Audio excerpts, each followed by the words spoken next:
Hello viewers, welcome back to my channel.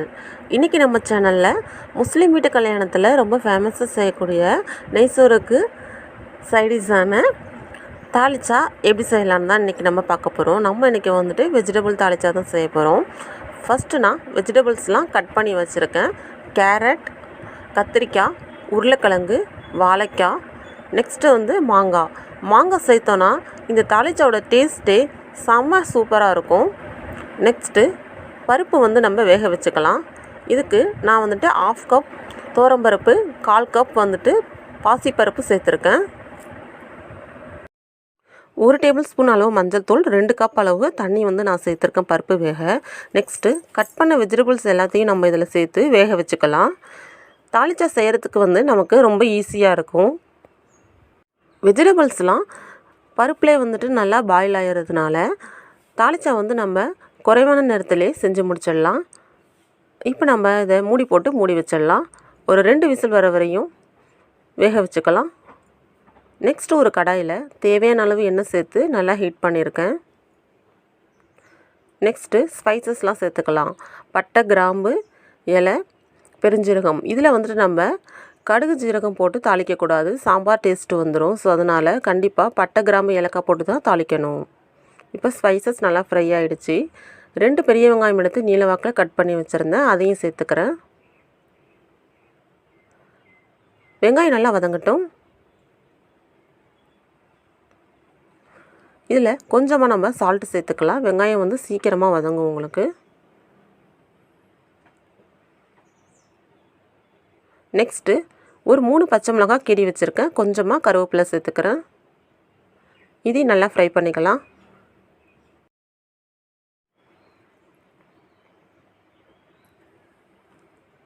வெங்காயம் இப்போ நல்லா வதங்கிட்டு இருக்கு.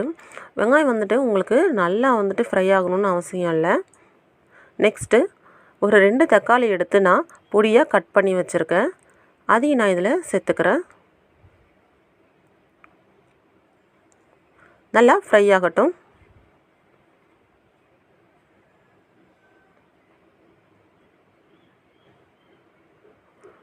இப்போ வெங்காயம் தக்காளி நல்லா ஃப்ரை ஆகிடுச்சு. இதில் இஞ்சி பூண்டு பேஸ்ட்டு நான் சேர்த்துக்கிறேன்.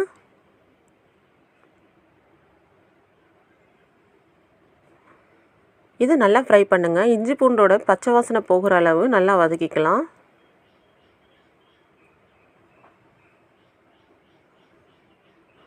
கொஞ்சமாக நான் கொத்தமல்லி சேர்த்துக்கிறேன். இந்த ஸ்டேஜில் கொஞ்சமாக கொத்தமல்லி சேர்த்தா நல்லா ஃப்ளேவர் கொடுக்கும் உங்களுக்கு.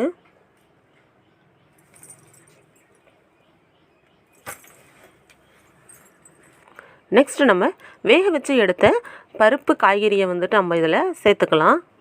இப்போ வெஜிடபிள்ஸ்லாம் நல்லா வெந்துருச்சு. ஸோ காயெல்லாம் பார்த்திங்கன்னா நல்லா வெந்ததுனால நீங்கள் ரொம்ப நேரம் தாளிச்சாவை கொதிக்க விடணும்னு அவசியம் இல்லை.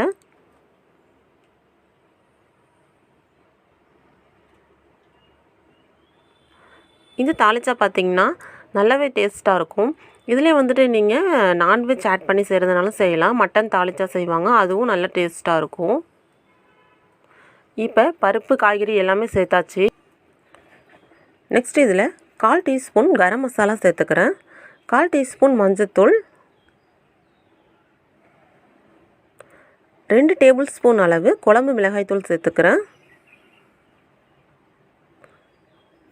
நீங்கள் காரத்துக்கு தகுந்தாப்பில் சேர்த்துக்கோங்க. இது எல்லாத்தையும் நல்லா மிக்ஸ் பண்ணி விட்டுறலாம்.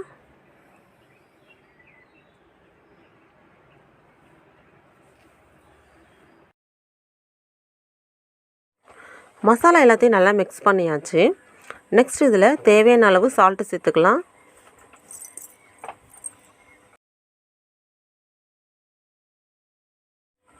இப்போ எல்லாத்தையும் நம்ம நல்லா மிக்ஸ் பண்ணி விட்டுறலாம். இப்போ நம்ம இதை ஒரு மூடி போட்டு ஒரு 5 மினிட்ஸ் நல்லா கொதிக்க வச்சுக்கலாம். இப்போ 5 மினிட்ஸ் ஆகிடுச்சு. இந்த ஸ்டேஜில் நான் புளி கரைசல் சேர்த்துக்கிறேன். 1/2 கப் அளவு புளி கரைசல் சேர்த்துக்கிறேன். எல்லாத்தையும் நல்லா மிக்ஸ் பண்ணி விட்டுடலாம். ஒரு 3 மினிட்ஸ் கொதிச்சாலே போதும். தாளிச்சா நமக்கு ரெடி ஆகிடும்.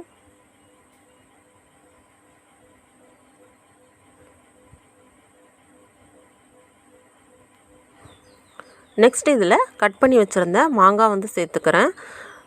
இந்த மாங்காய் சேர்க்கும் போது தாளிச்சாவோட டேஸ்ட்டே வந்து டிஃப்ரெண்ட்டாக இருக்கும். தாளிச்சாவுக்கு மாங்காய் இல்லாமல் செஞ்சாலே நல்லா இருக்காது.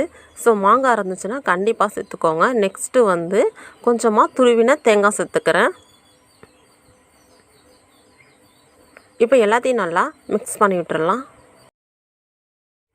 அகைன் ஒரு 3 மினிட்ஸ் நல்லா குக் ஆகட்டும். அப்போ தான் மாங்காய்லாம் நமக்கு நல்லா வெந்து வரும். இந்த தேங்காயும் நல்லா சாஃப்ட் ஆகிடும்.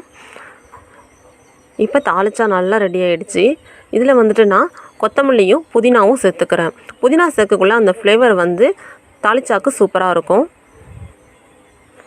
இதோட ஸ்டேஜ் பார்த்திங்கன்னா இந்த கன்சிஸ்டன்சி போதுமானது.